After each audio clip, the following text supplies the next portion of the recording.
Bienvenidos al episodio 180 de Pizza Birra Marvel. Mi nombre es Germán y esta semana tenemos un episodio que creo que desde que empezó el podcast no hay semana que alguien no escriba pidiendo que hablemos de cómics o pidiendo alguna recomendación de cómics. Yo la verdad es que no me siento una persona súper idónea como para hablar de cómics. He leído muchos cómics, es cierto, pero tampoco soy un especialista como para ponerme a dar cátedra sobre el tema. Así que para eso decidí invitar a una persona que sigo en las redes y en diferentes medios desde hace mucho tiempo y me parece muy pero muy interesante cómo opina y el tipo de contenido que genera. Es una persona que sabe mucho de cómics, no solamente de Marvel, sino de todo tipo de cómics y de literatura. Es uno de los creadores del podcast La Guía Falopa del Espacio-Tiempo y de Los Nerds Heredarán la Tierra. También es columnista en diferentes medios como Mandanga y Popcorn Cine. Después de toda esta introducción, le doy la bienvenida a Paul Noguerol, también conocido como Mosca. ¿Cómo estás? Hola, estoy muy bien. Muchísimas gracias por esta invitación. Estoy muy contento y gracias por considerarme experto. No sé si soy experto, yo creo que debemos haber leído la misma cantidad de cómics, más o menos, en total, que son muchísimos, pero bueno, trataré de cumplir ese rol de experto o tratar de acercarme lo más posible o guitarrearlo lo más posible. No, por lo menos sé que sos una persona que sabe mucho de cómics porque además solés hacer hilos en Twitter o en X, como le dicen ahora, me niego a decirle X, en los que generalmente cuando sale un producto de Marvel, por ejemplo, en cine o en televisión, recopilás algunas de las mejores historias de los personajes o equipos que tienen que ver con esa producción y son hilos que siempre me parecen muy interesantes y además tenés todo un background que tiene que ver con literatura, sos escritor, ensayista, me parece que estás mucho más arriba de lo que te estás vendiendo. Bueno, gracias. Ya que estamos tirándome flores, no para tirarme flores, pero para contextualizar, en este momento estoy haciendo un doctorado en Estados Unidos y estoy trabajando cómics también.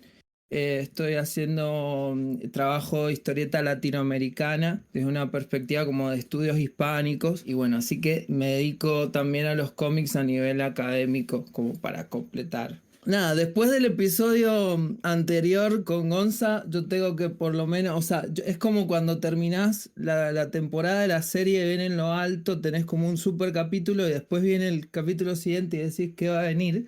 Bueno, acá estoy yo, espero por lo menos ofrecerles algo nuevo. No, por favor, desinflemos un poco a Gonzalo, que yo ahora estoy de vacaciones de Gonzalo nuevamente, no lo van a volver a escuchar por semanas. Necesito descansar. Me había acostumbrado a no escucharlo todas las semanas, bastante yo hablo todos los días con él, como para tener que pasar por la tortura de tener que grabar episodios todas las semanas con Gonzalo. Para mí es un placer estar hablando con vos esta semana. Y digo todo esto porque él jamás en la vida lo va a escuchar, porque nunca escucha el podcast. Pero ya que estamos, te pregunto, ¿qué relación tenés con Marvel a nivel general? ¿Sos más de los cómics que de las películas y las series? ¿O llegaste a los cómics a través de las películas? Bueno, mi relación es bastante particular. En mi infancia, digamos, y adolescencia, no era tanto de cómics de Marvel. No lo fui mucho. Era más de DC quizás o de otras cosas. No estuve tan cerca de lo que es Marvel. Empecé a interesarme más por los cómics de Marvel con las películas, justamente con una película que, la verdad, bastante random para empezar, que es Ant-Man. Yo con Ant-Man empecé a decir, no sé, es como que aproveché, dije, me gustaría empezar a leer cómics de Marvel y aproveché la salida de Ant-Man como para hacerme como un plan de lectura, empezar a leer desde el principio al personaje, tratar de encontrarle la vuelta. Algunas otras cosas por ahí sueltas había leído en algunas bibliotecas Clarín de la historieta que traían, había uno, era como una colección de historietas y había uno de Spider-Man, uno de X-Men. Creo que algunos de esos leí antes, pero cuando empecé a leer así 100% fue con Ant-Man, aprovechando esa salida. Y ahí es cuando empecé a leer cómics bien seriamente de superhéroes. Y me empecé como a interesar bien por el género, incluso antes de ponerme a hacer lo mismo con otros personajes que sí me acompañaron desde la infancia, que tenían más que ver con DC.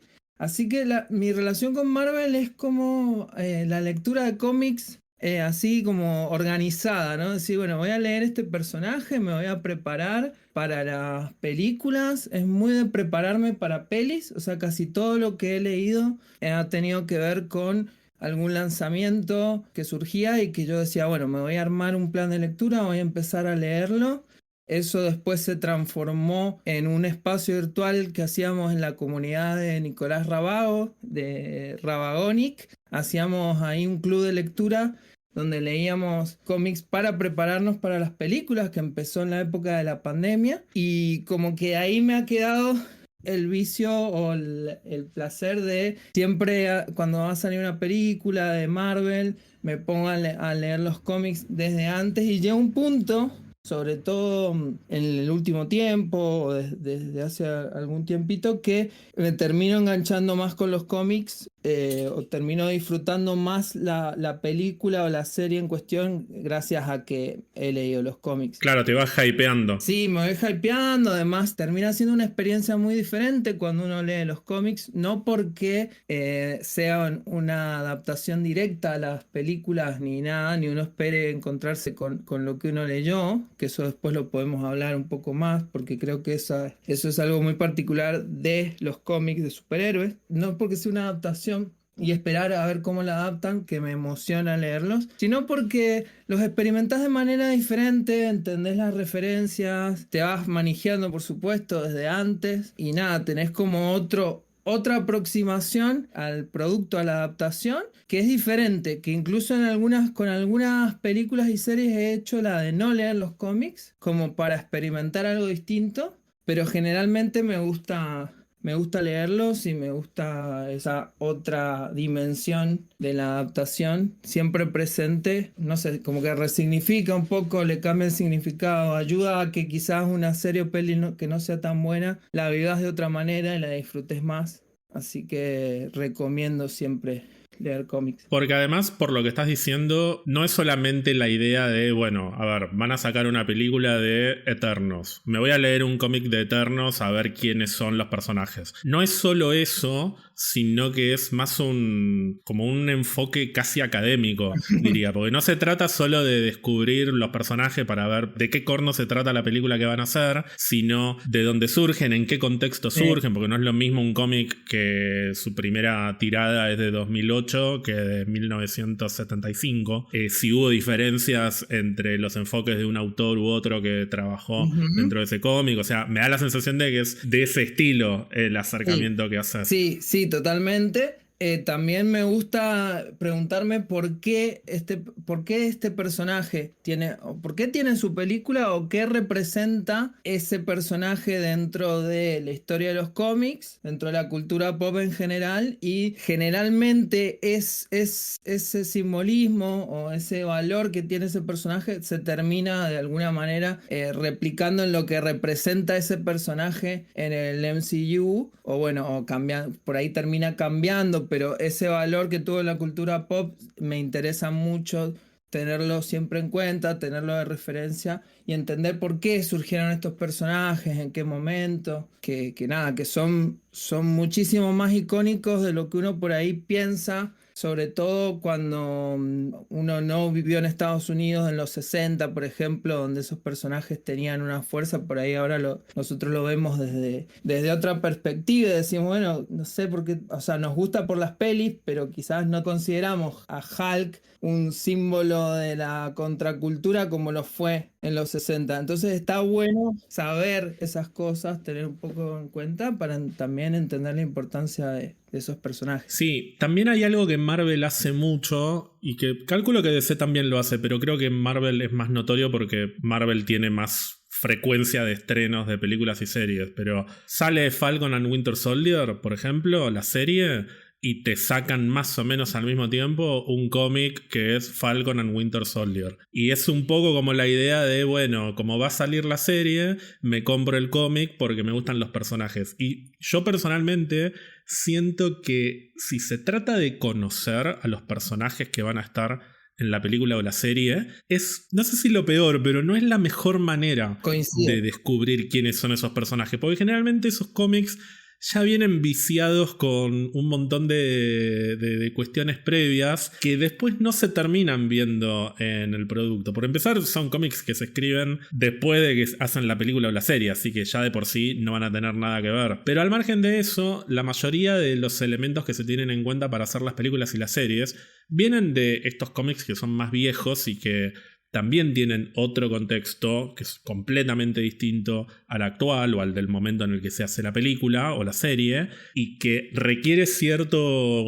esfuerzo para tratar de adaptarse a ese contexto cuando lees el cómic, y no es lo mismo, o sea, no es tan amigable. Seguramente es mucho más fácil leer ese cómic de Falcon and Winter Soldier de 2020 porque está hecho para un público como el nuestro, que leer un cómic de los 70 o de los 80 en el que Falcon es un personaje completamente distinto, que tiene un montón de aptitudes que están buenísimas, pero también tiene otras que están marcadas por estereotipos y por lugares comunes de la época, y que requieren hacer no sé si un esfuerzo intelectual, pero requieren que acomodes un poquito la manera en que estás leyendo al personaje. También el lenguaje es diferente porque la manera en la que se distribuyen los cuadros de los cómics es completamente distinta dependiendo de la época.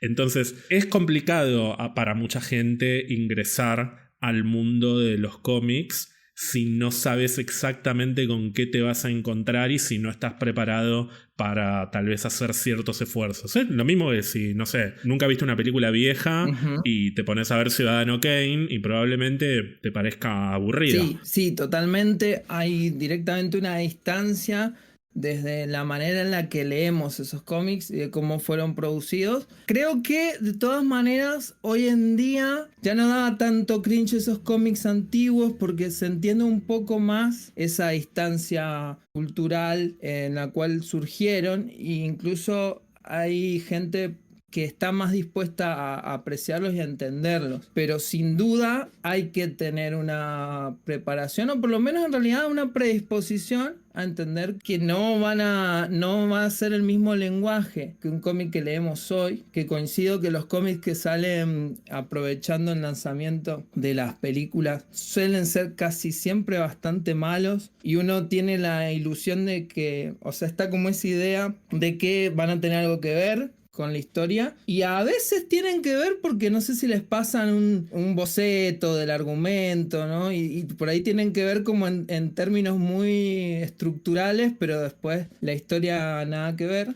Entonces esos cómics que salen junto con las adaptaciones suelen ser muy malos. Creo que de los peores que he leído, uno de La Viuda Negra, que se llama Origen Letal. Ese es el peor cómic que yo he leído en mi vida. Así que una anti-recomendación. Si quieren leer algo muy, muy malo, esa es la anti-recomendación que les hago. Entonces, nada, lo que pienso es eso. Sí, para poder para poder leer un cómic viejo, hay que sacarse de fuera de los prejuicios. Y también nuestros prejuicios y nuestra manera de leer hoy en día hacen que leamos todos los cómics viejos como si fueran iguales, ¿no? Como si todo, es como esa distancia hace que te pareciera que todos los cómics viejos son iguales. Y uno dice, ¿a qué llamamos viejo? Por ahí un cómic de los años 40 está muy distante, pero quizás un cómic de Stan Lee en los años 60 no tanto, un poco menos.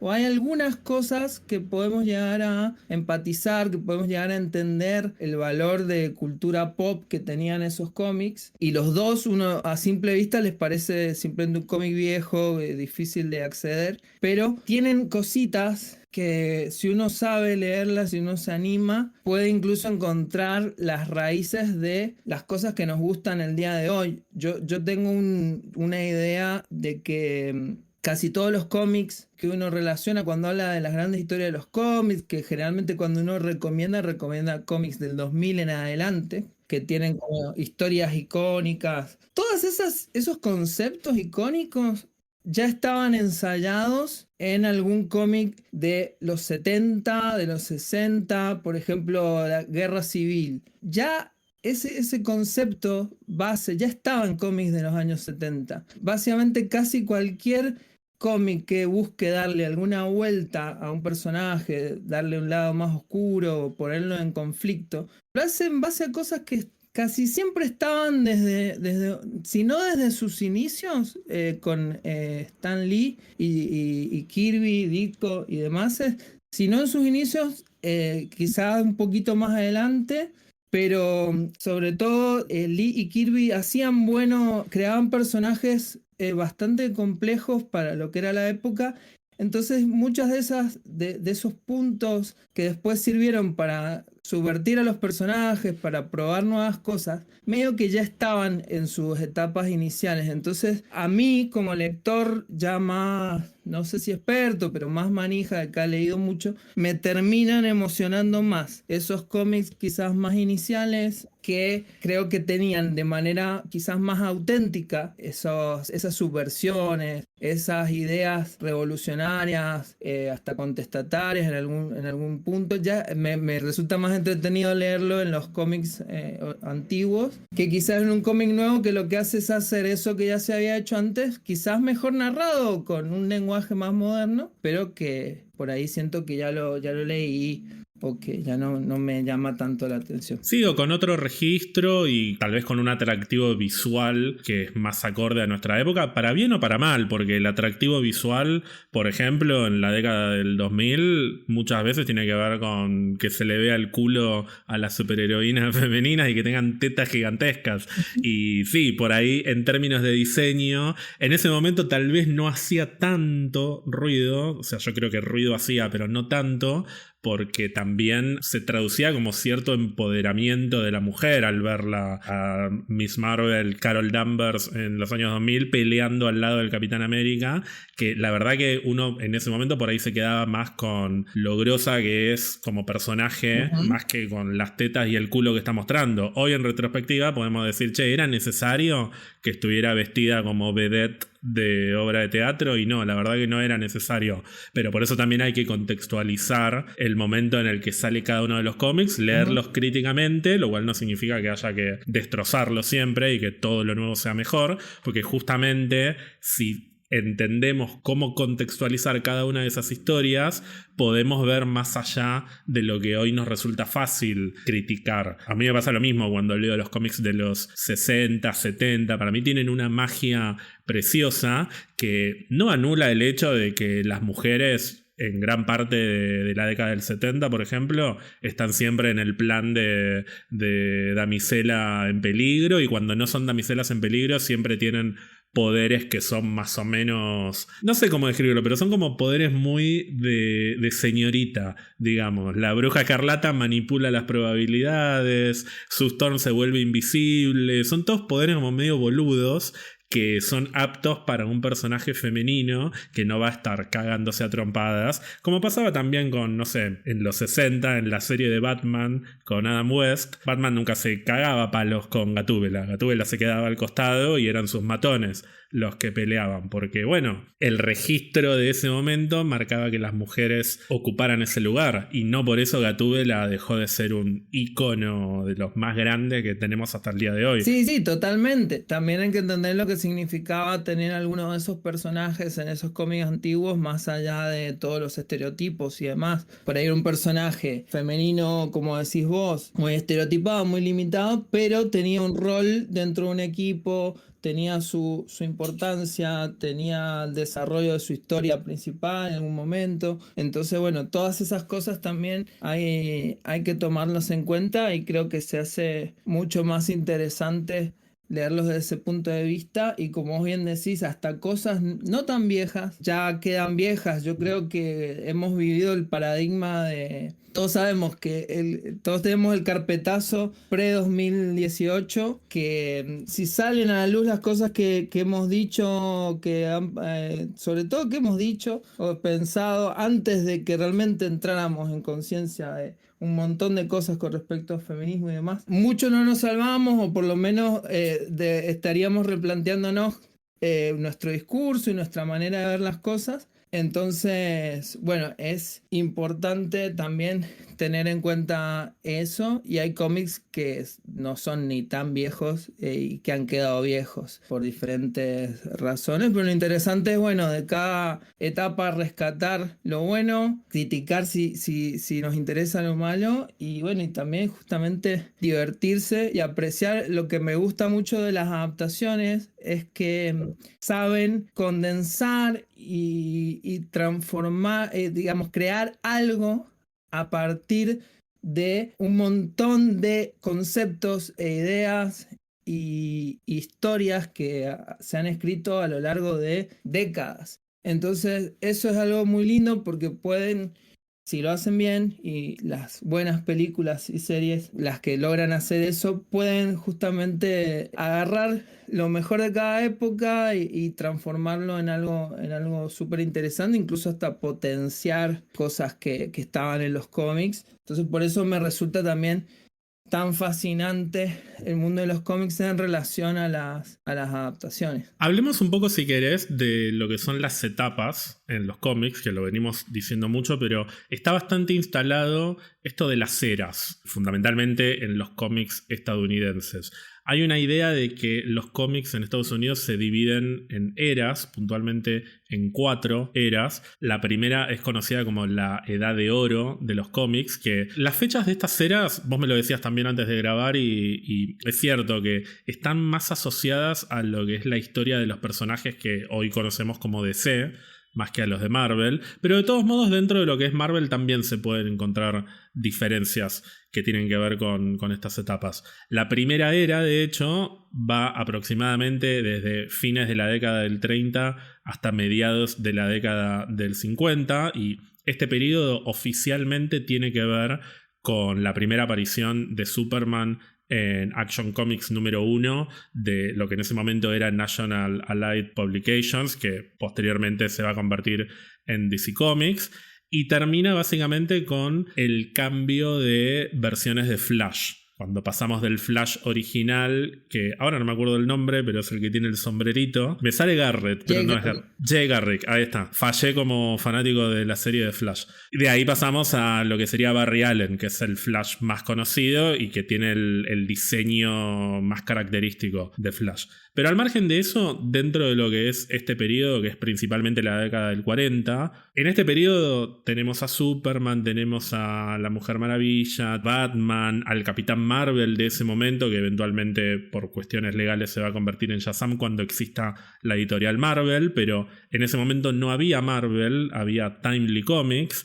Y una de las figuras que hoy son absolutamente dominantes dentro de lo que es el mundo de Marvel y que era uno de los caballos de batalla de Timely era el Capitán América. Teníamos otros personajes que hoy siguen siendo populares como Namor, por ejemplo, pero la realidad es que el único gran sobreviviente de esa época para mí fue el Capitán América, que fue básicamente un personaje diseñado de acuerdo a los tiempos en los que se publicó, porque es un personaje que fue creado en 1940, en pleno estallido de la Segunda Guerra Mundial, y se convirtió básicamente en una insignia en contra de lo que eventualmente iba a ser el enemigo de los Estados Unidos y el enemigo del mundo, digamos. De hecho, en el cómic número 1 ya aparece el Capitán América pegándole una trompada a Hitler en la portada. El mismo creador, que Joe Simon, dijo que la creación del personaje fue intencionalmente política y la idea era bajar un mensaje en contra de la Alemania nazi antes incluso de que Estados Unidos se integrara a la Segunda Guerra Mundial. Sí, creo que lo que tiene de especial el Capitán América es justamente eso, que si bien todos los superhéroes en esta época terminan siendo una propaganda contra de los nazis y después de otros enemigos de Estados Unidos, el Capitán América directamente lo legaliza. O sea, de entrada ya está clarísimo que este personaje representa eso, no la pirotea, no la tapa de ninguna manera, sino que directamente es eso, y por eso también se terminó transformando en algo tan icónico. Sí, como decíamos, hay otros personajes. Está Namor, el submarinero. Está la Antorcha Humana original, que no es la Antorcha Humana de los Cuatro Fantásticos, pero cuando creen a los Cuatro Fantásticos para hacer a la Antorcha Humana, de alguna manera van a como a refritar un poco el concepto de Antorcha Humana de la década del 40.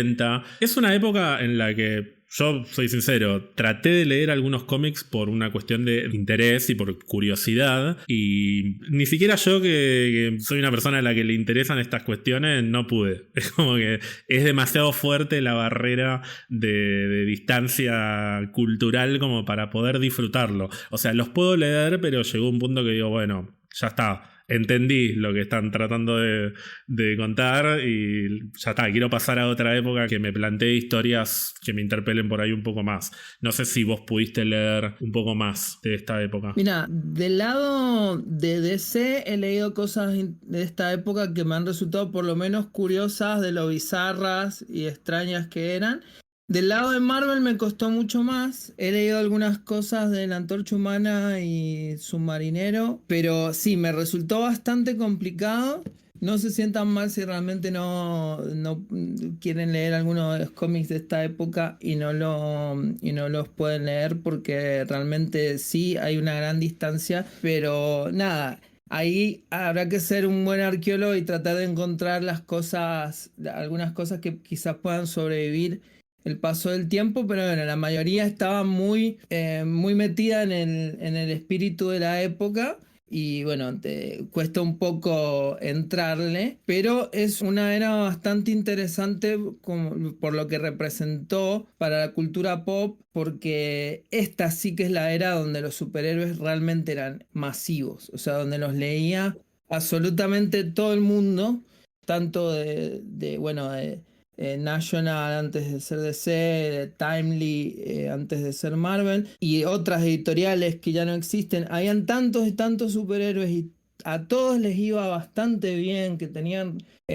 radioteatros, terminaban saliendo en todos lados. Entonces eso es por ahí lo más importante de la Edad de Oro, que además simbólicamente dentro del universo de los cómics y de Marvel también, muchas veces es referenciada. Y es lindo por lo menos conocer a estos personajes y saber que existían, porque después cuando lees algún cómic posterior siempre van a haber algunas referencias, vas a encontrar referencias a esta edad, pero no hace falta más que conocer los personajes, que saber que existieron, y listo, no hace falta leer directamente los cómics. Sí, es divertido por ahí buscar el cómic en el que aparece por primera vez tal personaje, pero ni siquiera es que va a tener una importancia narrativa en los cómics que van a venir después, porque eran bastante autoconclusivos en general. Pero bueno, esto de la importancia que tenían los superhéroes en esta época, yo he leído y he escuchado muchos análisis que lo vinculan directamente con el contexto de guerra y con la necesidad no solo de bajar línea o de instalar un mensaje patriótico, sino también la necesidad un poco demandada. La cultura funciona así también, es como un poco cíclica, no es que viene de arriba y te la inyectan, sino que también se construye esa demanda de personajes que sean inspiracionales y que nos saquen de contextos que por ahí son desagradables. Superman, la Mujer Maravilla, incluso Batman, son personajes inspiracionales, sí. Y el Capitán América definitivamente lo es. Y al mismo tiempo, con la posguerra, la popularidad de estos superhéroes también empieza a caer un poco. Hay muchos que sobreviven y que permanecen, pero hay otros que directamente van diluyéndose, como es el caso del Capitán América, que no dejó de publicarse, pero dejó de ser la figura emblemática que era en su momento, porque básicamente no había un enemigo que representara lo que representaba el nazismo durante la Segunda Guerra Mundial. Sí, totalmente. Por eso yo pienso que si bien esta edad siempre la suelen extender hasta mediados del 50, algunos hasta el 1954, que es cuando se introduce el Comics Code Authority, que es una censura sobre los cómics.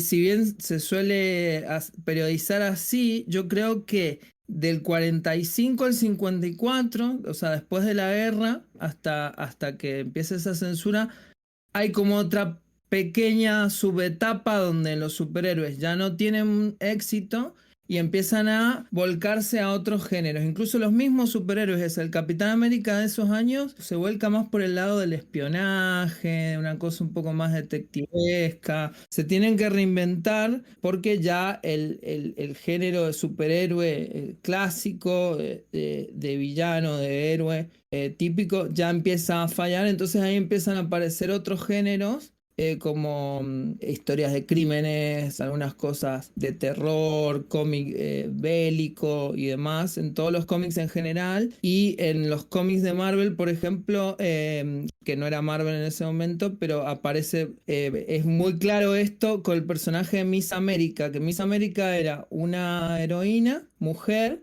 muy así patriótica de la época, de la línea de Capitán América, incluso creo que compartían cómics a veces. Y a partir después de la guerra se empieza a aparecer un personaje que se llama Patsy Walker, que después se integra al universo Marvel. Seguramente si vieron la serie de Jessica Jones algo la ubican, pero bueno, es un personaje... Claro, Trish sería. Trish, son cómics románticos, ¿sí? Cómics costumbristas, casi sitcoms, porque bueno, se empiezan también a diversificar la oferta y tratan de ir a otros públicos, porque bueno, los superhéroes no garpaban tanto. Bueno, el ejemplo de Trish o Patsy Walker es maravilloso porque justamente en Jessica Jones lo que hacen es reinventar un poco la historia de este personaje para que Patsy Walker sea su alias de cuando era una estrella infantil, que es algo con lo que ella no quiere saber nada porque le trajo problemas de adicción, o sea, todo espantoso, y uno lo traslada a los cómics y no tiene absolutamente nada que ver, pero si vos sabés quién fue Patsy Walker y sabés que viene de otro contexto de los cómics, se pueden establecer paralelismos al ver cómo se transforma ese personaje en lo que eventualmente va a ser Hellcat, que es la identidad como superheroína que tiene en la época de Marvel. Lo mismo hacen en la película del Capitán América también, ahí es como un poco más directo. La figura del Capitán América patriótico, que es básicamente una mascota del ejército, viene a representar un poco más lo que era el Capitán América de la Era Dorada, mientras que el Capitán América real que pelea contra Red Skull en la segunda mitad de la película es un Capitán América que tiene elementos más cercanos a lo que son las etapas posteriores del personaje. Sí, y en el mundo de los cómics eso también se traduce y es literal. O sea, esto de descongelar al Capitán América original y traerlo a otra época, ahora tiene como otro significado porque han pasado mucho más años, pero en esa época también lo era. O sea, lo descongelan 20 años más o menos. Y es un personaje de otra época, incluso en los 60. Y eso es algo que me parece muy lindo de los cómics, que es que justamente son siempre autorreferenciales de su propia historia y autoconscientes de su propia historia y la resignifican a lo largo de los años. Y esos personajes inspiracionales van cambiando porque las cosas que nos inspiran también cambian, las demandas de la sociedad van cambiando y los personajes se reinventan.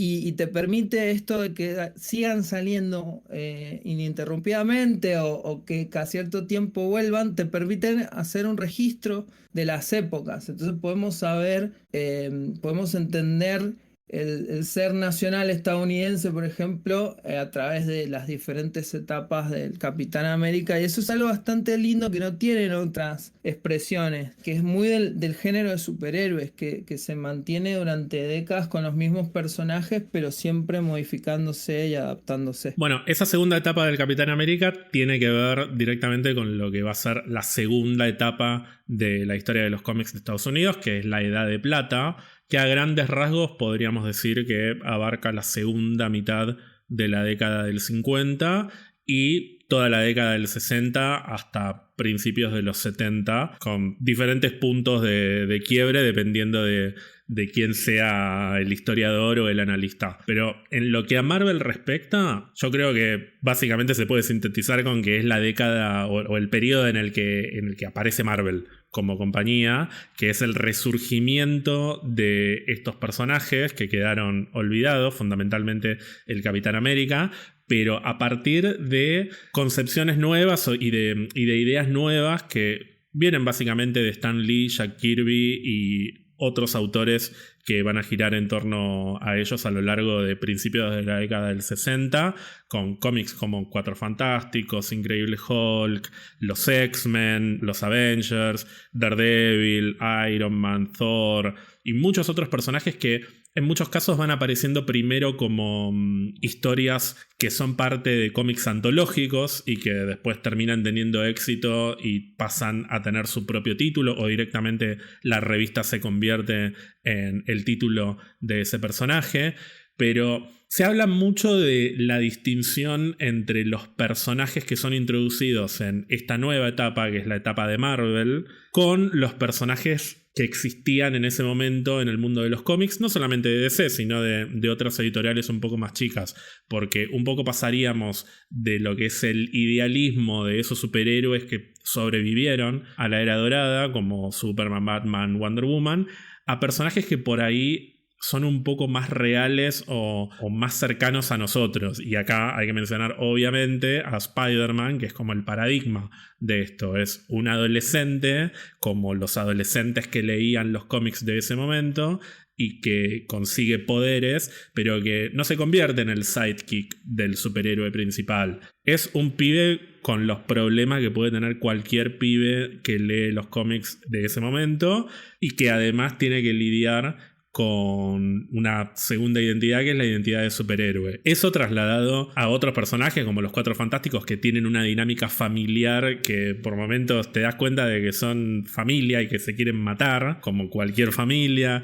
Daredevil, que es un personaje que tiene una discapacidad y que eso está reconvertido en una super habilidad, que es algo rarísimo también. O sea, hay muchos personajes que tienen debilidades que tal vez la mayoría de los personajes no tenían hasta ese momento, ¿no? Sí, para mí lo que hace Stan Lee, pero también Kirby, también Ditko y todos los autores de esta época, creo que realmente es un cambio.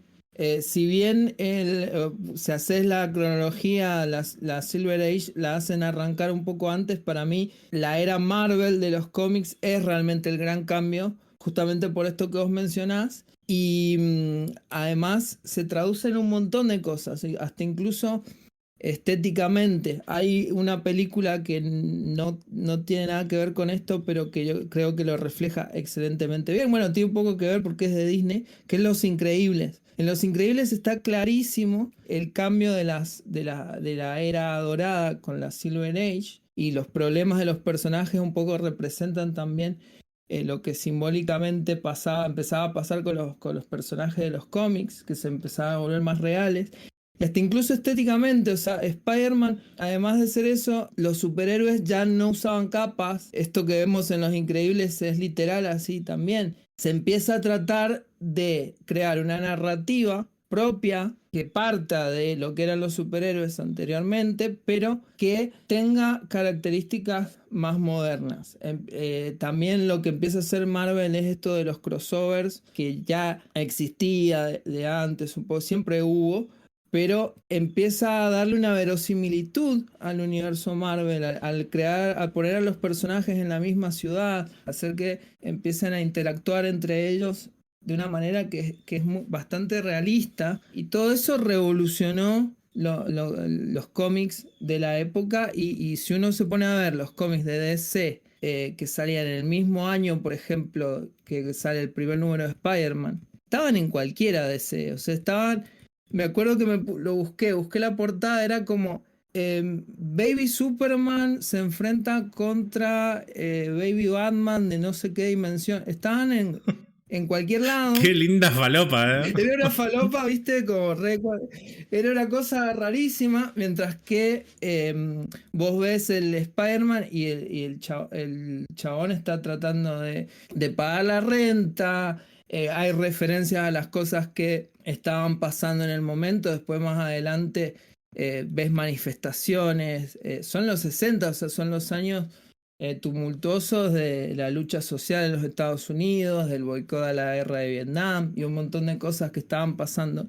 Y se ven en los cómics. Eso es espectacular y eso marca todo un cambio de paradigma y refleja también lo que estaba pasando en la cultura del momento. Sí, no nos olvidemos que Batman vive en Gotham City, Superman vive en Metrópolis, Flash vive en Central City, y acá tenemos de repente un montón de superhéroes viviendo en Nueva York, y es Nueva York, la ciudad con los problemas que tiene la ciudad en ese momento, y eso se expande al resto del mundo también. Está bien que en los 40 estaba la Segunda Guerra Mundial, estaba Hitler literalmente en los cómics de Capitán América, pero no deja de ser un poco un cuento, me parece, por más que esté basado en algo que está pasando en el mundo real.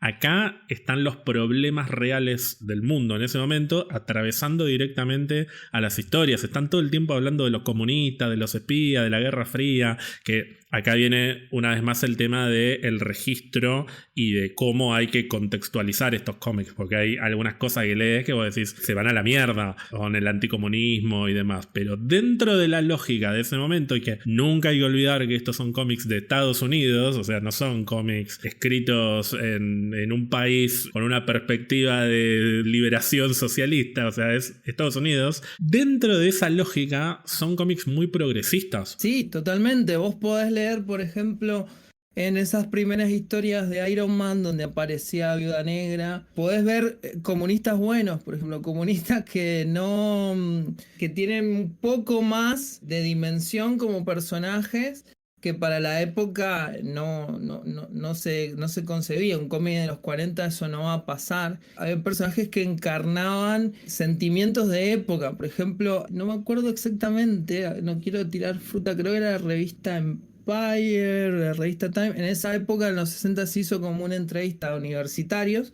como una encuesta de los personajes que los inspiraban. Y muchos, creo que salió el Che Guevara, Spider-Man y el Increíble Hulk. Y uno dice, o sea, es como muy bizarro esto, Sí. pero porque justamente Hulk lo relacionaban con esa rabia reprimida, con todo lo que estaba pasando con la guerra de Vietnam, encarna un montón de cosas. Entonces eran cómics progres. Hay canciones de Paul McCartney con Magneto. O sea, hay una que se llama Magneto and Titanium Man y hace referencia directamente a los cómics de Marvel. Los hippies leían cómics de Marvel y realmente digamos, los ideales que ellos tenían estaban de cierta manera en eso, en muchos de esos cómics, sobre todo el que más capitalizaba eso desde las cartas al lector y de su discurso más oficial era Stan Lee. Más allá de todo lo que se le pueda criticar y demás,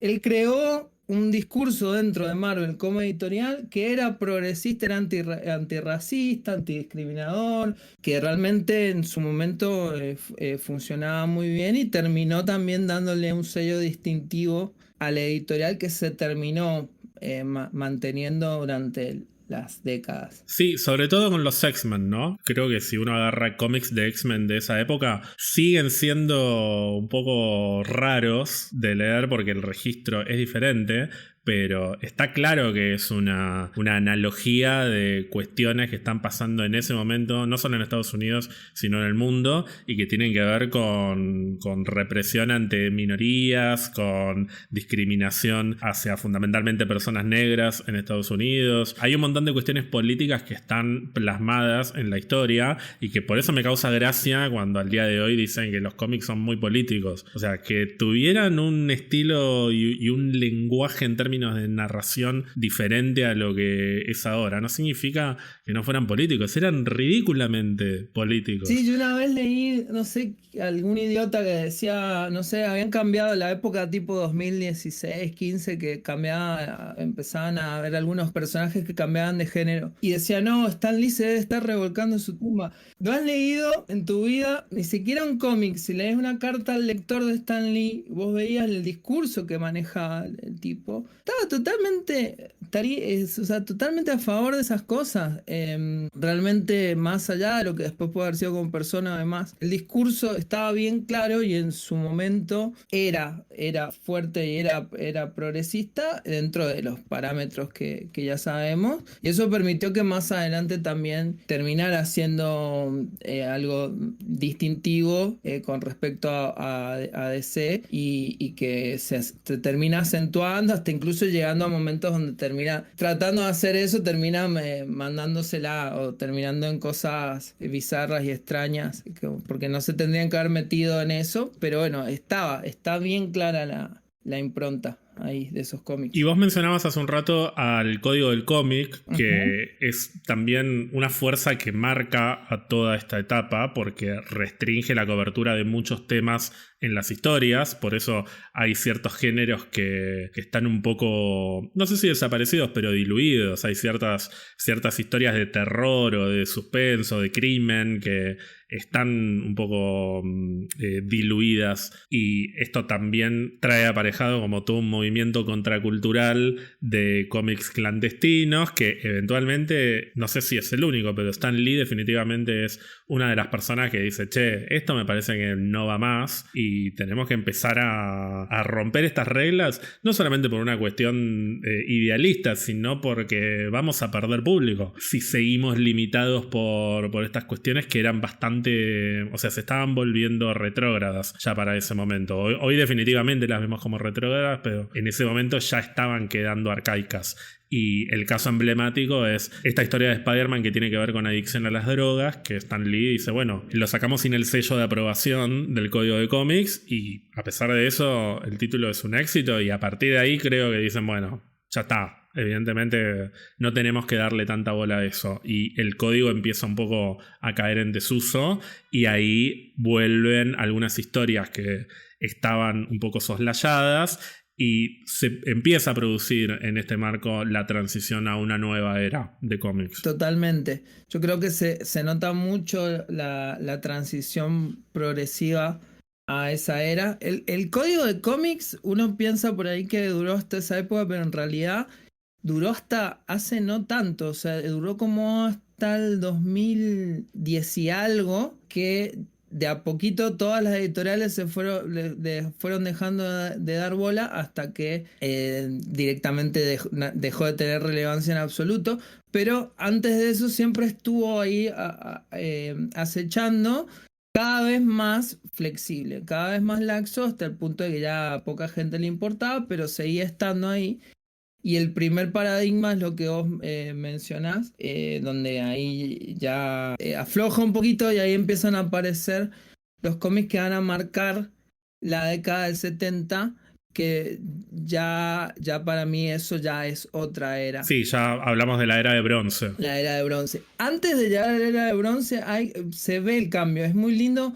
Para mí, las etapas más lindas de los cómics son las de transición entre eras. Cuando Stan Lee y Kirby y Ditko, todos esos cómics, yo creo que si uno hace el esfuercito, valen la pena leerlos. Creo que están lindos, tienen cosas buenas, están interesantes, pese a todo. Pero cuando empieza a ser realmente interesante para mí es cuando llega Roy Thomas, por ejemplo, el caso de Los Vengadores, en el 65.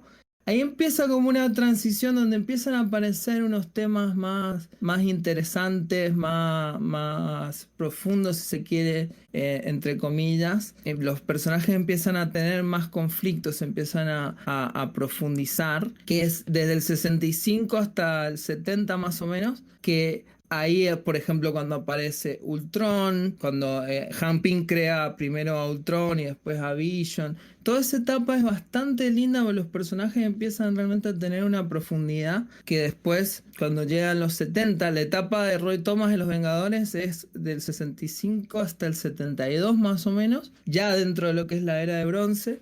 Pero para mí esa transición es como súper linda y ahí empezás a ver, es interesante ver cómo los personajes se empiezan a transformar, empiezan a tener conflictos cada vez más profundos. Entonces, bueno, toda esa etapa antes de llegar a los 70 se las recomiendo mucho, sobre todo del lado de los Vengadores. Y del lado de los Cuatro Fantásticos, ahí está como las mejores historias donde está Galactus, Silver Surfer, todo eso es como del 65 en adelante, más o menos en ese año pasa todo, que recomiendo mucho ese periodo de transición. Bueno, decíamos recién que después de la Edad de Plata viene lo que se conoce comúnmente como la Era de Bronce, que va más o menos desde 1970 a mediados de la década del 80, o sea, 1985, y que a grandes rasgos es como una explosión de historias, que permite a su vez que las historias sean más sofisticadas tanto en cuestiones narrativas como en términos visuales, es decir,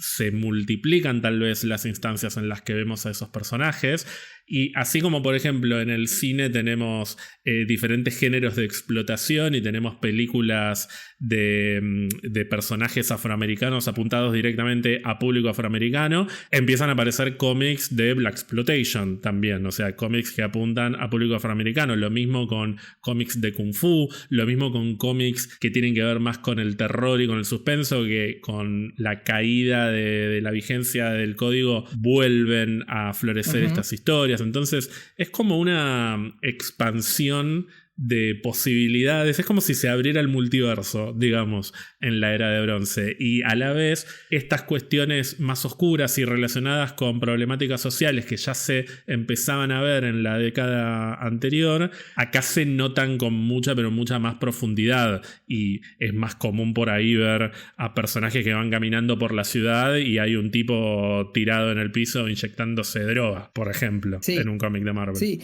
hay una frase que yo siempre uso para hablar de esta era, que creo que es la manera mejor de describirla, que es que los fumanchines que leían Marvel en los 60 son los que empiezan a escribir en los 70. Entonces se nota muchísimo eso, tanto en el tema social, que está más claro, en estos cómics que tenían más que ver con la moda de lo que estaba pasando en el cine, las series de televisión de la época. Shang-Chi es una referencia a Kung Fu, la clásica serie. Y Iron Fist también. Iron Fist, que también está. Después Luke Cage, que representa toda la Blaxploitation. Tenía mucho que ver también con eso y con la psicodelia, que empieza en los 60, pero acá explota y ya se consolida como algo mucho más tangible visualmente y demás. Entonces son cómics muy fumeta, sobre todo algunas cosas que me gustan mucho de esta época. Me gusta mucho la etapa de Doctor Strange, Steve Englehart y Jerry Conway. Ese Doctor Strange es un nivel de falopa, pero absurdo. O sea, directamente en un número se conoce a Dios, o sea, se enfrenta con Dios. Es una cosa falopa muy hermosa que, sobre todo visualmente, representa la psicodelia de la época y que creo que vale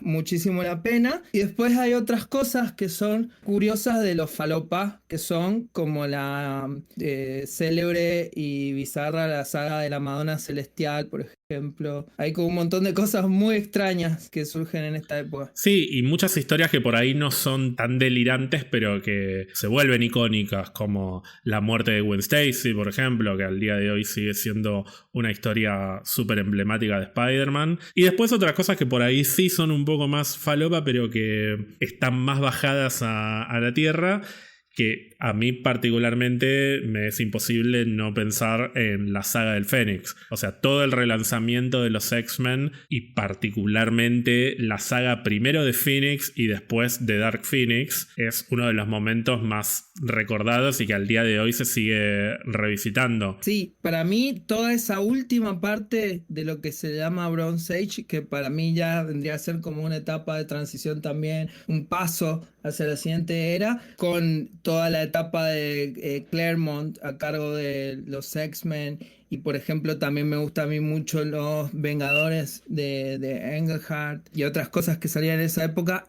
Me gusta mucho porque es justamente una transición a lo que después se llamaría, entre comillas, cómic adulto o cómic que directamente está pensado ya para un público adulto, que después de la era siguiente que vamos a hablar, como que ya se consolida. Como bueno, los cómics tratan temas serios, son arte de primer nivel, entre comillas, ¿no? Como gran arte, se pueden hacer, que ya hacían cosas geniales de antes, pero esa idea del cómic arte, el cómic llevando a lugares importantes para la cultura, empieza en el pedacito final de esta etapa etapa de esta era de bronce. Por eso me gusta mucho a mí leer estos cómics, sobre todo estos de Vengadores o X-Men, porque estaban en esa transición, entonces tenían toda la vitalidad de la juventud de los cómics clásicos y esa cosa tan medio naif que tenían los cómics originales, pero se animaban narrativamente, estéticamente y temáticamente a explorar lugares nunca antes explorados y hacer cosas súper interesantes, y eso mucho tuvo que ver esto de que el código estaba más flexible, entonces se podían hacer cosas que antes ya no se podían hacer. Bueno, y esto que mencionabas de la era que viene después, que a mí siempre me llama la atención que dicen, bueno, en 1985 empieza la era moderna y pasaron más de 30 años desde eso. Entonces, ¿cómo puede ser que estemos todavía en la era moderna? Bueno, por un lado está lo que decías recién de que los que leían a la generación anterior ahora son los que escriben, y obviamente sigue pasando que se van renovando las generaciones, pero para mí con esos recambios generacionales también hay pequeños recambios dentro de lo que es la era en la que estamos viviendo actualmente, porque no me parece que los cómics de hoy sean iguales a los cómics de 1990 y tampoco sé si son iguales a los de hace 10 años. Eso por un lado. Y por otro lado, es verdad lo que decís de que al principio de la instalación de esta época surgen algunos títulos que hasta el día de hoy siguen siendo citados como lo que debería ser un cómic o lo que institucionalmente es un cómic serio, como Watchmen, como The Dark Knight Returns. O sea, la posibilidad de que esos dibujitos boludos que surgieron décadas atrás puedan ser una historia adulta, y eso también me hace un poco de ruido porque es como si para institucionalizarse las cosas tuvieran que volverse una película de Zack Snyder, que no pretendo convertirme en un podcast anti-Zack Snyder, pero me molesta un poco cuando la legitimación de las historias pasa por ahí, pasa porque sean adultas y serias, como si las historias que contaban Stan Lee y Jack Kirby no tuvieran componentes importantes a nivel temático, por más que estuvieran apuntados a un público tal vez más juvenil. Coincido totalmente, esa visión de lo adulto, entre comillas, siempre me ha parecido que es la visión de lo que se imagina un niño de lo que son los adultos, porque es una visión bastante superficial, de que el ser adulto es el sexo, la violencia, es como toda la parte más superficial y que en realidad no tiene tanto que ver. O sea, que ser adulto es pagar cuentas, es hacer un montón de cosas que ya estaban en los cómics anteriores, y por eso yo tampoco coincido, y también me parece súper amplia, son demasiados años y dentro de esos años pasan como, para mí se pueden armar como pequeñas etapitas. Para mí, la primera era, digamos, de esto que le llaman en algunos lados, así como edad moderna, también se habla de edad oscura, que también supuestamente seguiríamos estando. Digamos, para mí, los cómics que marcan como esta etapa de esta edad moderna, entre comillas, hablamos de Watchmen y demás, pero en el lado de Marvel y DC creo que marca un poco lo que fue Secret Wars y el primer gran crossover. Y es como que empieza también una etapa donde empiezan a aparecer los crossovers masivos que intentan reestructurar los universos, intentan darle a marcar como una nueva etapa dentro de los universos de superhéroes. Y ahí empieza con Secret Wars, después DC hace algo mucho más manija y más ambicioso con la saga en Crisis Infinitas. Y después de eso como que empieza como una nueva etapa con algunas cosas que se van a instalar dentro de Marvel. Después de eso aparece Venom, aparecen algunas cositas más. Pero ahí después de eso justo viene la trilogía del infinito, que también es como gran crossover dentro de Marvel, y eso como que para mí marca una etapa antes de, digamos, los primeros años de los 90, que ahí como que cierra, digamos, después de que empieza esta edad moderna, empiezan los grandes crossovers, y después hay algo que se suele llamar los extremos 90, que básicamente ¿qué es? Que todo esto de esta supuesta adultez que venimos hablando, esta oscuridad, se empezó a transformar en un cliché, en básicamente como garantía de calidad, y se empezó a deformar hasta el punto de que todos los cómics tenían que ser oscuros, tenían que ser violentos, tenían que ser extremadamente exagerados en las proporciones de los cuerpos y demás. Y eso se sintió quizás más en DC o en otras cosas, pero en Marvel también aparece, por ejemplo, el Spider-Man de Todd McFarlane, que tiene unas portadas espectaculares y demás, pero empieza a pasar que se estetiza muchísimo la figura del superhéroe y se la vuelve como una cosa dark, oscura, trashera, que básicamente de las cosas interesantes que tenían los cómics de la segunda mitad de los 80, quedó la estética oscura, básicamente, la parte más inmadura de lo que se considera adulto. Entonces, eso es una época bastante oscura, incluso hasta de Marvel, que culmina, también tiene que ver con que en esa época también había un tema de que las editoriales sacaban muchísimos cómics porque el cómic se había transformado en un objeto de coleccionismo. Entonces sacaban cómics sin parar para que la gente los coleccionara porque daba guita, pero en un momento sacaron tantos que directamente no pudieron mantener no había la relación oferta-demanda, no estaba equilibrada, entonces se terminaron fundiendo y Marvel se termina fundiendo en el 96, termina en la quiebra y es como un poco la explosión, el declive de toda esa época. Por eso creo que decir que desde el 86 hasta el día de hoy es una etapa completa, creo que por lo menos en el caso de Marvel hay que considerar eso, que se quebró a mediados de los 90 porque justamente no pudo mantener esta cuestión comercial. Y en esos años hay cómics interesantes, hay cosas buenas y hay hasta incluso este tema de los cómics prestigiosos. Hay uno que es súper prestigioso que es Marvels, de Kurt Busiek y Alex Ross, que justamente lo que hace es tratar de reivindicar un poco las eras anteriores de los cómics, la época más inocente o inspiradora, digamos, de los cómics de Marvel. Sí, y ojo, quiero aclarar, Watchmen, por ejemplo, es uno de mis cómics favoritos que lo he leído muchísimas veces. Es decir, no es que yo particularmente estoy en contra de los cómics adultos y oscuros, no, me encantan los cómics adultos y oscuros cuando tengo ganas de consumir un cómic adulto y oscuro. Eso no significa que lo vaya a poner necesariamente por encima de otro cómic simplemente porque sea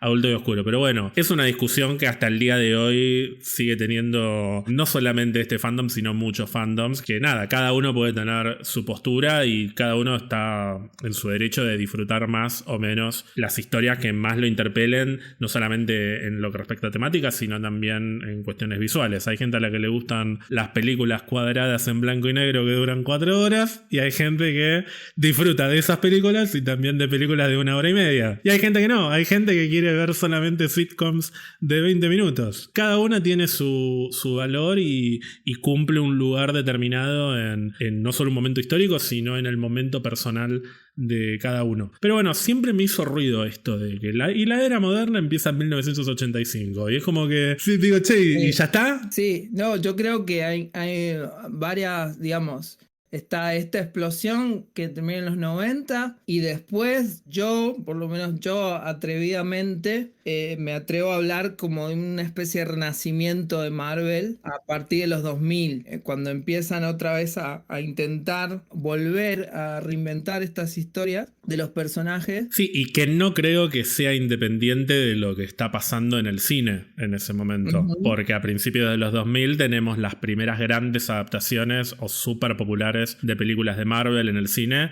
que son las de Spider-Man y las de X-Men. Totalmente. Entonces ahí Marvel intenta estar a la altura de esto y aparece, por ejemplo, el intento del universo Ultimate, que pretende como llegar los personajes, adaptarlos a un público más joven, más moderno, que pueda empezar a leer los cómics a partir de ese universo, y que ese universo también tiene muchos vicios arrastrados de los extremos 90 y cosas así, porque algunas cosas bastante, sobre todo lo que tenía que ver con Mark Millar, que es un símbolo un poco de eso, eran como bastante perturbadores algunos de esos cómics, pero también ahí termina surgiendo Miles Morales, hay cosas que quedaron de ese intento de restablecer, y después empiezan a aparecer dentro del universo principal algunos eventos que de la mano de Brian Michael Bendis, que es el guionista el guionista de los eventos de principios de los 2000, empiezan como a tratar de hacer grandes, o sea, historias más pretenciosas, pero que también muchas veces reciclan algunos conceptos de los 70, de los 60 y los traen al presente de ese momento, y ahí tenemos todo lo que es la saga que viene después de Avengers separados, la casa de M. Claro, empieza una etapa como de ciclos que van a estar separados por grandes eventos que unen a los personajes. Sí, es la etapa de los eventos, que creo que es como una especie de renacimiento, porque esos cómics les fue bien, todavía los estamos leyendo, todavía están referenciados en las películas o están ahí como fantasmas que en algún momento aparecen, los mencionamos, esperamos que los adapten o que al menos hagan referencia. Son cosas que están ahí y que también un poco terminan llevando a otra decadencia de Marvel, o llega un punto en que se saturan tanto, sacando tantos eventos uno tras otro y siempre apelando a que sean épicos y a que lleven a nuevos lectores y demás. Sí, en cada evento muere uno o dos personajes importantes que 2 años después van a resucitar, claro. Y en el medio va a morir otro personaje que 2 años después vuelve a resucitar y así. Así es como se termina agotando un poco esa fórmula de los eventos, pero bueno, algunas cositas destacables de ahí.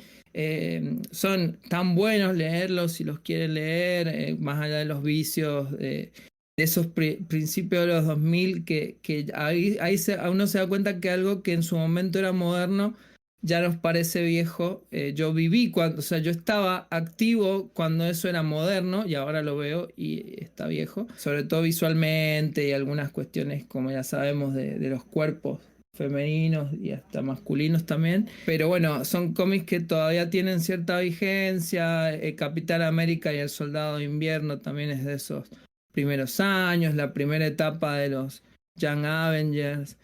Son cosas que todavía más o menos dentro de todo se pueden leer y son interesantes, y yo creo que hay un segundo renacimiento, si se quiere, una segunda etapa interesante y linda de leer y de consumir a partir ya del MCU. O sea, el 2008 en adelante, para mí, de 2008 a 2014, 16, yo creo que hay grandes joyas de Marvel, que creo que hasta incluso algunas son superiores a mucho de lo que se hacía antes. Tenemos la segunda etapa de los Young Avengers, por ejemplo, el cómic de Hawkeye, de Fraction y Aja, creo que es muy destacable, los cómics de Kamala Khan, de Miss Marvel, el Moon Knight de Jeff Lemire y Greg Smallwood.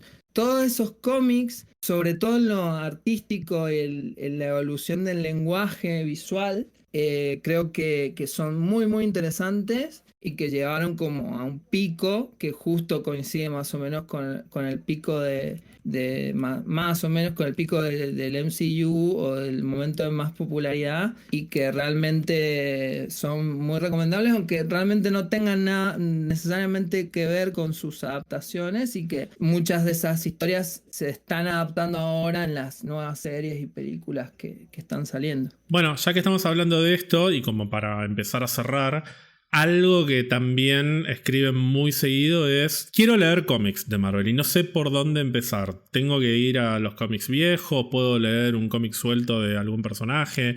Y la realidad es que para mí no hay una respuesta universal para esto. Y si vienen siguiendo lo que venimos conversando en este episodio, me parece que también depende como de la disposición, como habías dicho vos, que cada persona tenga a la hora de leer un cómic. Si una persona simplemente, no sé, no tiene interés en leer cómics, pero le gusta mucho un personaje y quiere saber más de un personaje, tal vez es más fácil ir a leer el cómic del personaje que te gusta y listo. Ahora, si querés tener un conocimiento un poco más amplio de lo que es el universo que consumís en las películas, pero trasladado a los cómics o en su versión original, mejor dicho, y ahí se te empiezan a como a abrir los caminos, que para mí hay 3 caminos principales. Uno, que es demencial, es ir a los orígenes y leer todo desde el principio, que bueno, ahora vamos a hablar. Otro tiene que ver con esto que venís hablando, que es lo de las etapas y los eventos que son cíclicos y que de alguna manera estos eventos muchas veces permiten hacer como un corte en las historias y que ya no sea como era antes, que a lo largo de años y años y años los números continuaban y así llegabas a Avengers número 500, sino que cada 3-4 años hay un relanzamiento del cómic y empieza un nuevo cómic de Avengers, que es Avengers número 1, con sus personajes y con sus problemáticas. Entonces, bueno, me leo esta historia de Avengers. Y después hay un tercer camino, que es el que decíamos recién, de, bueno, me gusta Spider-Man, quiero leer buenos cómics de Spider-Man. No importa de qué época, no importa en qué momento de su historia está Spider-Man, si está en el colegio, si está en la universidad, si está casado, si se separó, no importa, porque lo que me queda es la historia que me está proponiendo este cómic. La primera opción, que es la de leer todo desde el principio, yo diría que es una locura absoluta porque son miles y miles y miles de números. No hay manera, además, de decir, bueno, me hago una lista y empiezo en 1963, después sigo con 1964. O sea, se van multiplicando los números. No hay una continuidad narrativa muy fuerte entre las historias, por más que los personajes se crucen. Y llega un momento que se vuelve insostenible.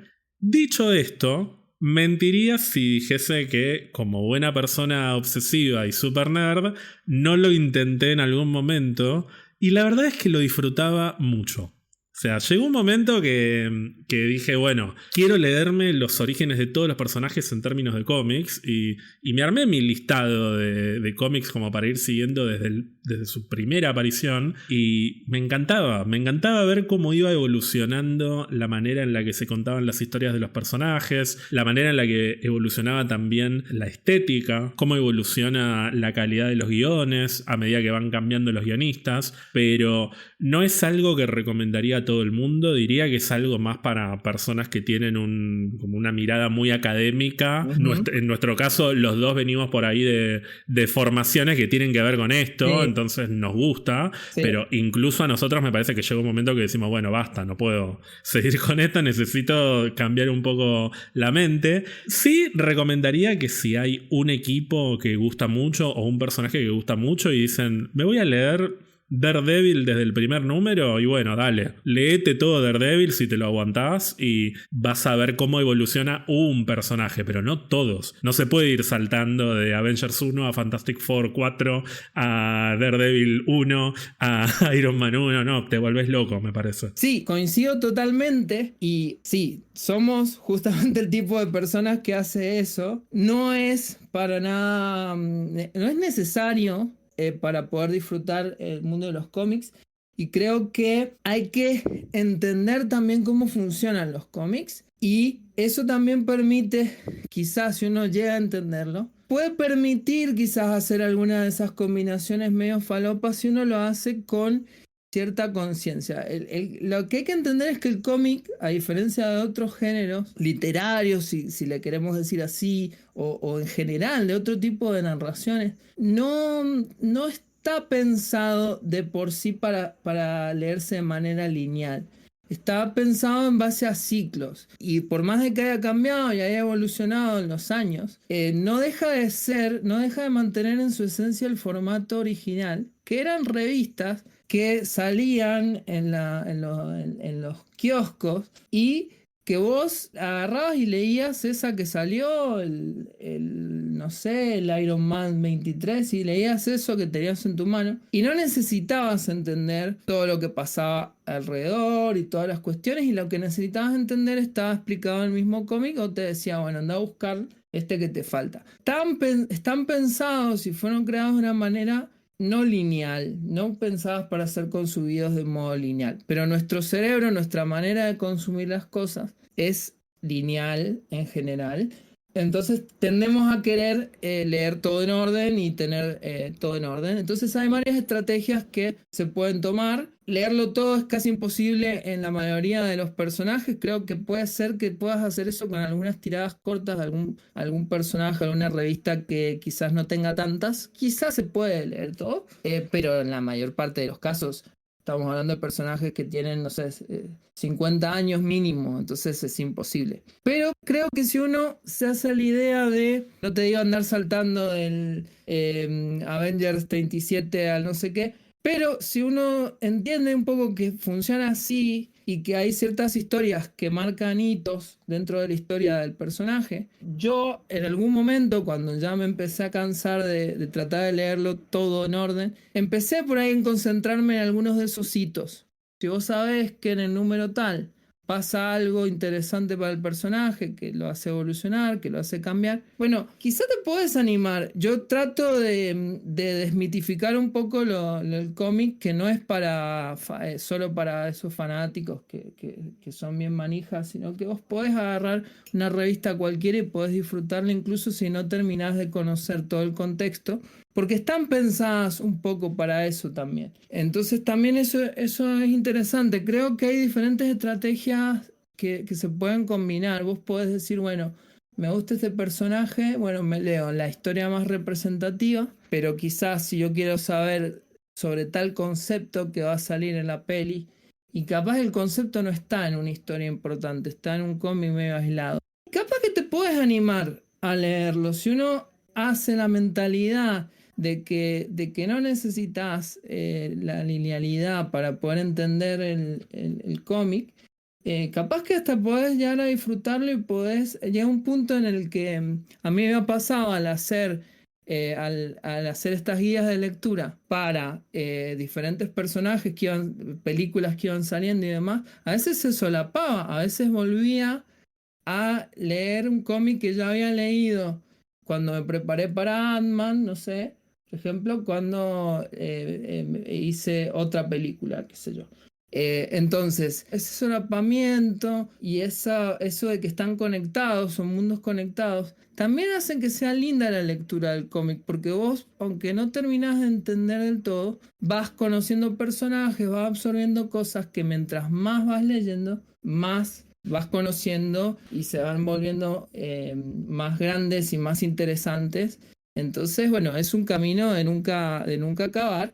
Y ahora cuando hacemos este podcast, uno se pone a repasar lo que fue leyendo y te das cuenta que has leído una cantidad absurda de a poquito. Bueno, después está el segundo camino, que es el de las etapas, que también es un poco demencial. Recién hablabas, por ejemplo, de Ultimate Marvel, que la idea de Ultimate Marvel es, como decías, bueno, empezar a leer de cero una historia de un personaje que sea Ultimate Spider-Man número 1, no Amazing Spider-Man número 450.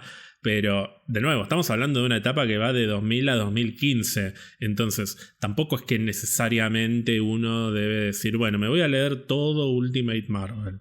No, por ahí te gusta Ultimate Spider-Man y te querés leer toda una tirada del personaje, o podés saltar a la siguiente porque te interpela más que tal vez aparece Miles Morales, que es un personaje que te llama más, y para leer a Miles Morales no necesitas haber leído todo lo que vino previamente. Y lo mismo si vas a como este corte del que hablábamos, que es el de Avengers Disassemble en 2004 en la línea principal, que a partir de Avengers Disassemble, de alguna manera es como que se resetean los equipos y las historias de algunos personajes, y un par de años después va a venir un evento importante, después de ese evento van a seguir las historias y va a venir otro evento importante. Entonces tal vez es más fácil para algunas personas leer Civil War y que les guste mucho Civil War, y a partir de ahí dicen, bueno, me gustó en dónde quedó este personaje, quiero ver cómo sigue Tony Stark después de los eventos de Civil War. Entonces lees los cómics de Tony Stark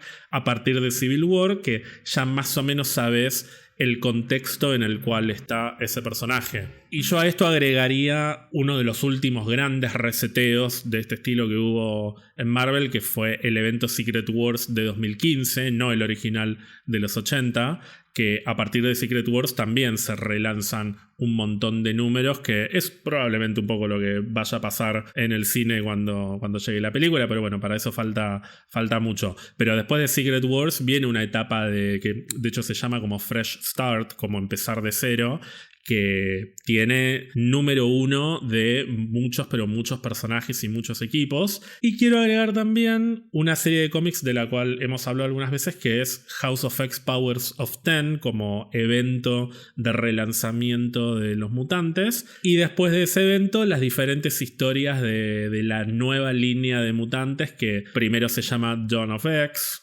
Amanecer X, y que son una serie de cómics que están enmarcados dentro de un periodo temporal, y a eso le va a seguir otra etapa de cómics de mutantes y después otra, y que de alguna manera funcionan como pequeñas entradas a historias nuevas, actualizadas de estos personajes. Sí, creo que esto de leerlo por eventos está bueno para restringir un poco y decir, bueno, empiezo desde acá, están buenos esos hitos donde empieza todo de cero, pero hay que tener cuidado que a veces, o sea, Marvel y bueno, en general las editoriales, cuando hacen estos eventos, quieren vender la mayor cantidad de cómics posible, entonces se produce muchísimo y generalmente muchas veces, la mayor cantidad de las veces, tenés cómics que son principales del evento, que suelen tener el nombre de este evento, y después lo que se llama tie-ins, que son cómics que amplían un poco la perspectiva de los personajes o que están en el medio, que van saliendo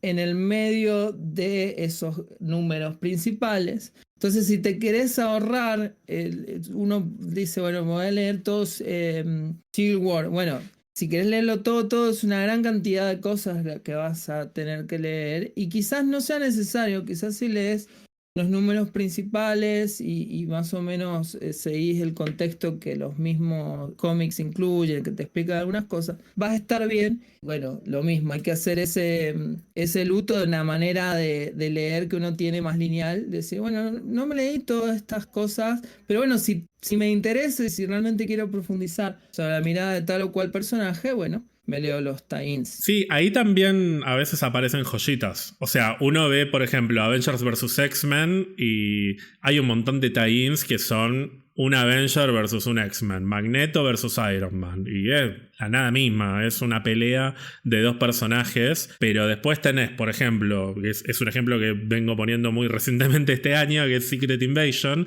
A mí me parece mucho más interesante todo lo que hay alrededor del evento Secret Invasion que el evento en sí, porque el evento se reduce más a una pelea de superhéroes, mientras que alrededor de Secret Invasion, el evento, hay un montón de tie-ins que te muestran el detrás de escena de la infiltración de los Skrulls en el mundo de los superhéroes, que me parece mucho más divertido. Pero bueno, tenés que encontrar justo un cómic que esté bien escrito, que sea lo suficientemente interesante. Sí, de Secret Invasion es mucho más lindo en la previa, cómo se va construyendo el concepto, que después lo que el evento en sí. Sí, coincido totalmente. También hay que entender que nada, que te vas a comer cosas que no te gustan y que también es un poco experimentar y ir viendo a ver qué tipos de cosas te gusta leer. Lo lindo es eso, es entender eso, que es un mundo por descubrir, que es enorme y que se va abriendo y que vos te metes un poquito y te vas encontrando con más y más cosas. Entonces, lo lindo es que vos te metas en ese mundo y descubras qué es lo que a vos te gusta y vayas explorando por los lugares.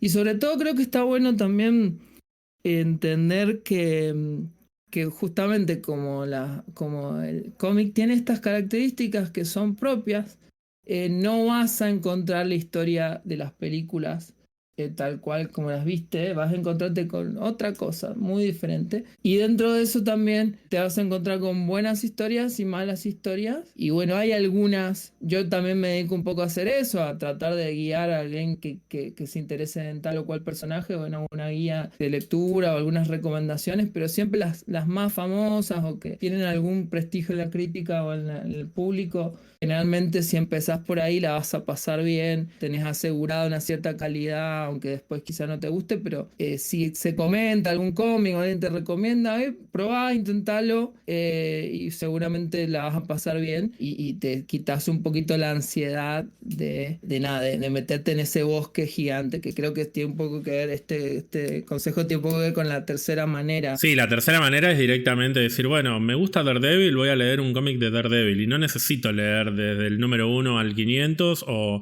ni siquiera buscar el comienzo de una etapa. Es voy a una librería, voy a ver un cómic de Daredevil y si me llama la atención lo voy a comprar. Que sí, te podés llegar a comer un chasco y en general está bueno ya tener de antemano como una idea de qué es lo que vas a buscar o qué es lo que te vas a encontrar, que eso también se va adquiriendo con el tiempo. Hay ciertos autores que los vas descubriendo y decís, bueno, este autor me gustó en tal cómic, entonces me voy a lanzar a leer esto. A mí me pasa, por ejemplo, con Tom King.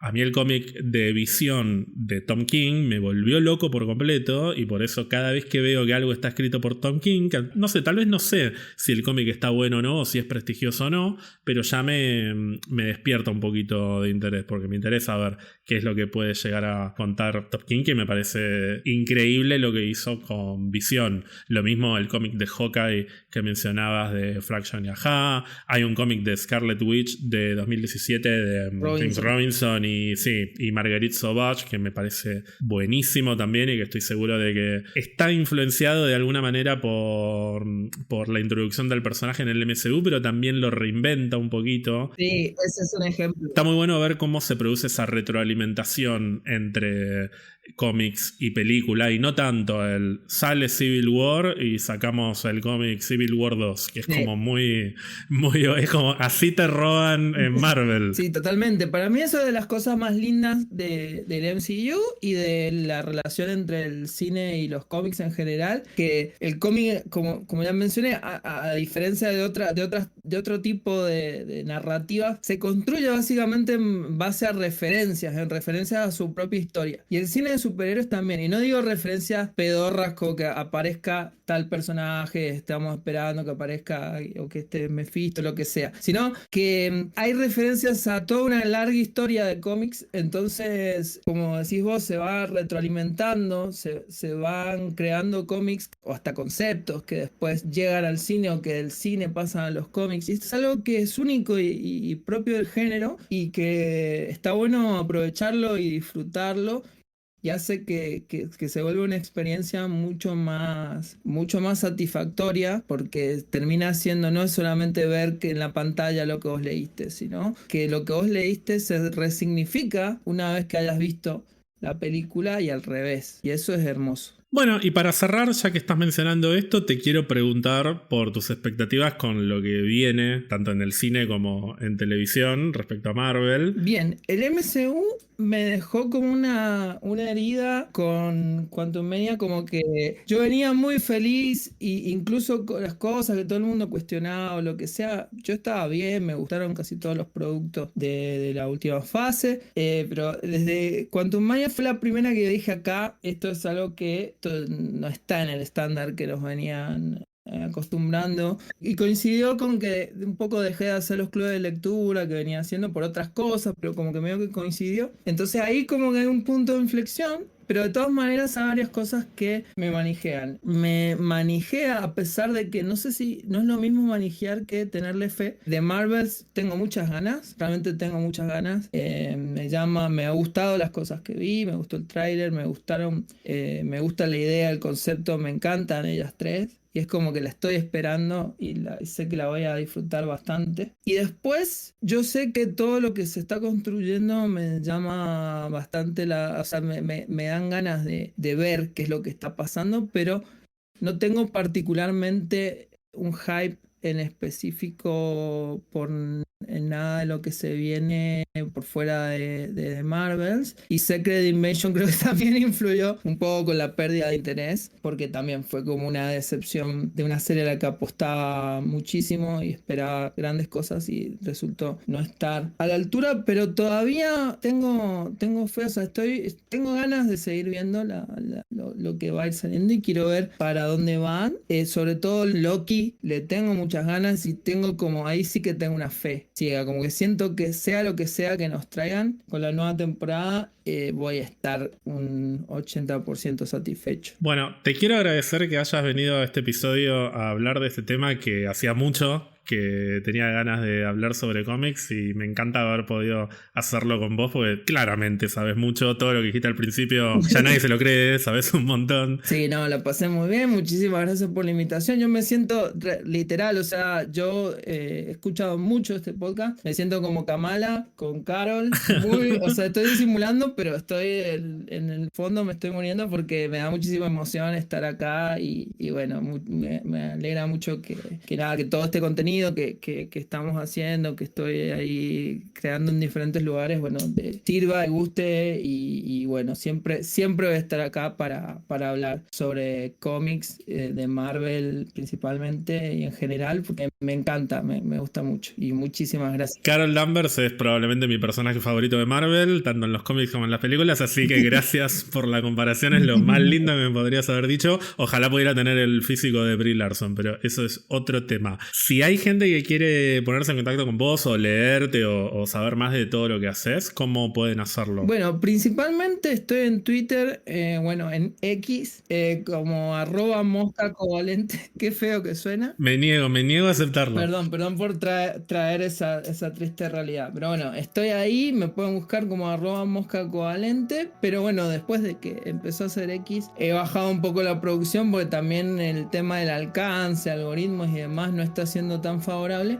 Así que me pueden leer en lugares más seguros y lindos y bellos como Popcorn Cine. Me pueden buscar ahí. Hace poquito he empezado a hacer algunas notas ahí que también tienen que ver con los cómics y con superhéroes y demás, y otras cosas por fuera también, y literatura, ya que estamos. Y bueno, y también pueden escuchar mi podcast, que es La Guía Falopa del Espacio-Tiempo, que es un podcast dedicado exclusivamente a analizar viajes en el tiempo, en la cultura pop, desde diferentes teorías que existen, y bueno, usar un poquito la excusa para justamente eso, hacer teoría falopa y bajar ahí toda información académica que de manijas que somos nada más con Mariano, que es mi compañero del podcast, nada, queremos compartirlas con la gente, y también metemos segmentos de humor, un montón de otras cosas que bueno, que hacen que sea por lo menos a nosotros nos parece entretenido, interesante. Y también, si quieren seguirme escuchando hablando de cómics, estoy en Mandanga Play, que es un programa de radio por Twitch que sale los martes a las 22 horas, así que busquen Mandanga Play en Twitch y ahí me pueden escuchar en mi sección que se llama Pensé que se trataba de cuadritos, donde hablo de cómics. Maravilloso. Gracias, Mosca, nuevamente por haber venido. A mí me pueden encontrar en @ger_alonso_ y me vuelven a escuchar en el próximo episodio. Chao.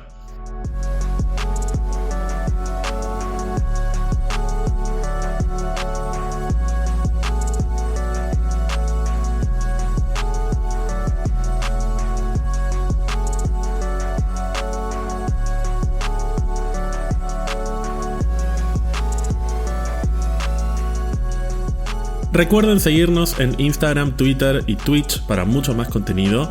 Si nos quieren regalar algún cafecito, lo pueden hacer en cafecito.app/pizzabirramarvel. También pueden unirse a nuestra comunidad de Discord entrando a pizzabirramarvel.com y haciendo clic en el botón Discord. Y recuerden suscribirse a Spotify o a la plataforma que utilicen para escucharnos, así no se pierden de ningún episodio.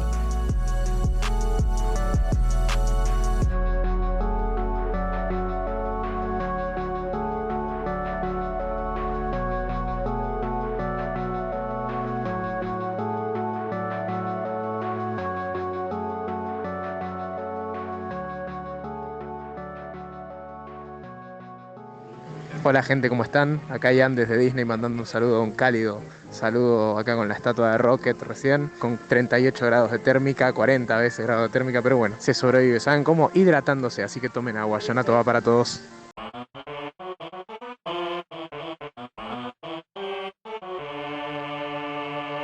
Yonato va. Yonato va.